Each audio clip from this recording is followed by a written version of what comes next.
آپ دیکھ لینا جب کوئی بندہ سعودی عرب جاتا ہے تو اس کو کتنا دکھ ہوتا ہے، اپنے گھر سے اپنی فیملی سے دور ہوتا ہے. تو پاکستان تحریک انصاف میری ایک فیملی تھی، اس میں کوئی دوسرا نہیں ہے. میں ہر اسپیچ میں خان صاحب پہلے کل بھی میرے لیڈر تھے، آج بھی ہے اور آگے بھی میرے لیڈر ہوں گے، اس میں کوئی دوسرا نہیں. ملک کی خاطر اور خان صاحب کی خاطر ہم نے اپنی پوری پارٹی ان کے سامنے رکھ دی، لیکن اب پتہ نہیں کہ آگے کیا ہو گیا، یہ ہمیں بھی پتہ نہیں. بہرحال ہم اپنے ایفرٹس کی تھی، انہوں نے ہم سے مانگا تھا، ہم نے پلیٹ میں رکھ کے دی تھی. آج کل جو حالات ہے پاکستان میں، ہر جگہ پر انسرٹنٹی کی حالات ہے. اگر آپ پولیٹیکل حالات کو دیکھ لیں، اگر آپ اکانومی کو دیکھ لیں پاکستان کی، آپ لا اینڈ آرڈر سچویشن کو دیکھ لیں، تو میرے خیال میں ہر جگہ انسرٹنٹی ہے. اور اس کے علاوہ جو لوگ مطمئن نہیں ہو رہے، بدقسمتی سے اس ملک میں جس کو مینڈیٹ ملتا ہے تو وہ اس کے مینڈیٹ کا احترام نہیں کیا جاتا. اس لیے حالات اس طرح ہے کہ پاکستان کے لوگ مطمئن نہیں ہیں. میں ایز اے پولیٹیکل ورکر جتنے بھی ہمارے لوگ ہیں، جتنے بھی اس ملک کے بڑے ہیں، میں ان سے یہ ریکویسٹ کروں گا کہ اگر اس ملک کو بچانا ہے، جس کو مینڈیٹ ملے تو چاہے جو بھی ہو تو اس کی مینڈیٹ کی قدر ہونی چاہیے. اس طرح ہے یہ جو آپ نے بات کی ہے کہ 800-900 کروڑ صوبے پہ قرضہ ہے، صوبے کا قرضہ ہے، صوبے پہ قرضہ ہے، اس میں کوئی دوسری رائے نہیں ہے. میرے دور میں جتنے بھی قرضے ہم نے لیے ہیں وہ ڈفرینٹ روڈس کے لیے تھے، ترقیاتی کاموں کے لیے ہم نے لیے تھے، اور ایسے پروجیکٹس کے لیے لیے تھے جس پہ دوبارہ وہ ارننگ کریں گے، ریٹرن اسی پروجیکٹ سے ہوں گے، جس سے وہ انکم جنریٹ کریں گے، اور وہی انکم جو ہے وہ دوبارہ ان قرضوں میں جائے گا. تو اس کا بوجھ جو ہے وہ عوام پہ نہیں آئے گا. جس طرح IMF سے ہم قرضے لے رہے ہیں اور وہ دوبارہ بوجھ جو ہے سود در سود جو ہے اس کا انٹرسٹ جو ہے وہ پھر لوگوں سے نکالا جاتا ہے.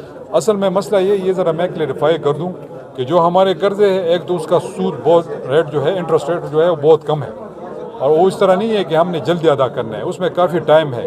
اور جو ہم نے قرضے لیے ہیں، میں نے ایشین ڈیولپمنٹ بینک سے پیسے لیے تھے، اور وہ ابھی تک وہ پیسے وہ میچور نہیں ہے، ابھی تک اس کا کام شروع نہیں ہو چکا ہے. جو میرا 4.5 سال دور ہے، اس میں جو بھی مجھ سے بات کر سکتا ہے میں اسے بالکل اس پہ مناظرہ بھی کر سکتا ہوں. باقی حکومت جب آتی ہے وہ دیکھتی ہے کہ اپنے عوام کے لیے آپ لوگوں نے کیا کرنا ہے، تو اس کے مطابق وہ چلتی ہے. شاید ہمارے پاس اتنے پیسے نہیں ہیں، یہ غریب صوبہ ہے.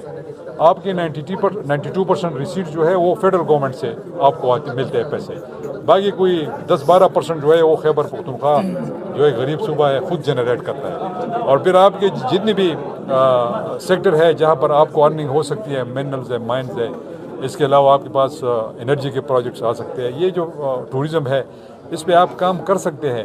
لیکن بدقسمتی سے وہ ابھی تک کوئی بھی حکومت اس میں کامیاب نہیں ہو سکا. تو میں امید رکھتا ہوں اس حکومت سے کہ اس کے لیے کوئی پالیسی بنائے، کام کرے گی اور صوبے کو اپنے پاؤں پہ کھڑا کرے گی. جو مجھے نظر آ رہا ہے اور شاید بہت سے لوگوں کو نظر آ رہا ہوگا، دیکھیں اس طرح کی حکومتیں بالکل نہیں چل سکتی. یہ جو آج کل کے حالات ہے، کسی کے پاس 2/3 اکثریت نہیں ہے مرکز میں. حکومت وہی اسٹرانگ ہوتی ہے جس کے پاس پورا مینڈیٹ ہو اور جس کے پاس 2/3 اکثریت ہو، تاکہ وہ قانون سازی کر سکے، وہ کچھ عوام کے لیے کچھ کر سکے. اب یہاں پر مرکز میں آپ دیکھ لیں 3-4 پارٹیز اکٹھے ہو کے وہ اس نے حکومت بنا لی ہے، ٹھیک ہے. لیڈ اس کو پاکستان مسلم لیگ نون کر رہی ہے، اور ہماری دعا ہے کہ یہ حکومت کامیاب ہو اور اس حکومت کے لیے، اس پاکستان کے لیے، اس عوام کے لیے کچھ کر سکے.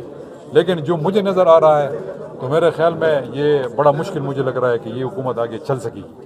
اور یہاں پر خیبر پختونخوا میں PTI کی حکومت ہے، بلوچستان میں پیپلز پارٹی کی ہے، اور اس کی سندھ میں پیپلز پارٹی کی ہے، پنجاب میں نون کی ہے.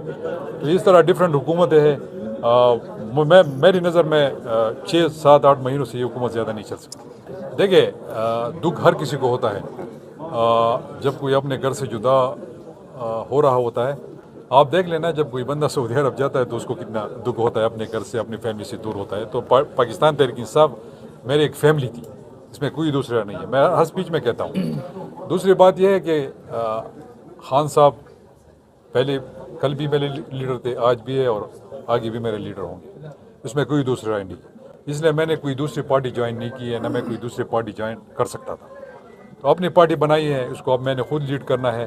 اور اس کے علاوہ آپ نے معظم بٹ صاحب کی وہ اسپیچ سنی ہوگی، وہ بات انہوں نے جو کی تھی، ہمیں آفر کیا گیا کہ آپ ہمارے ساتھ چلے، چونکہ یہ تو آزاد لوگ آئے تھے، ان کو ایک پارٹی، ایک شیلٹر کی ضرورت تھی، ایک پولیٹیکل پارٹی کی ضرورت تھی، تاکہ ان کو یہ جو آج کل یہ رولہ پڑا ہوا ہے کہ ان کے مخصوص سیٹیں وہ مل رہی ہے ان کو.